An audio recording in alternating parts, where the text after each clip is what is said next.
В днескашното видео ще ви покажа 3 различни техники, които използвах в моя мок. Вие също може да ги използвате, за да направите мока си по-разчупен. Техниката за скалата е много лесна. Необходими ви са модифицирани блокчета 1 на 1 с един или два стъда отстрани. Ако нямате такава част, не се притеснявайте. Може да я замените с 1 на 1 тухличка с дупка, слагайки пинче, частта изпълнява същата функция. Другите части, от които се нуждаете, са слоповете, използвайте каквито размери са ви най-удобни. Благодарение на модифицираните блокчета може да редите слоповете, с които искате посоки. В моя мок използвах главно слопове 1 на 2, но на някои места включих 1 на 3 и 1 на 4.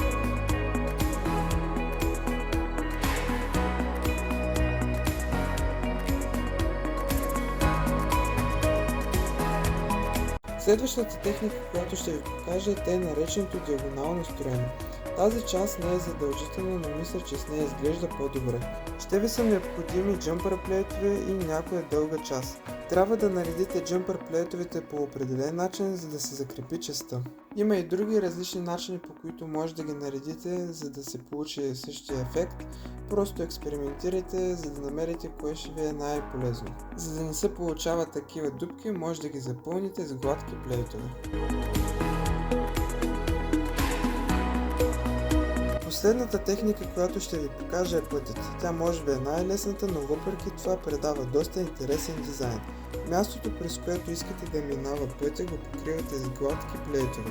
Отстрани го ограждате с тухлички. След това запълвате мястото, слагайки слопове на някои от страните си. Пак няма ограничение в размера на слоповете. Ако останат малки празни места, не се притеснявайте, запълнете ги с тази част. Надявам се това видео да ви е било полезно. И не забравяйте да експериментирате докато строите. Пишете в коментарите коя техника ви е харесала най-много. Приятно строене!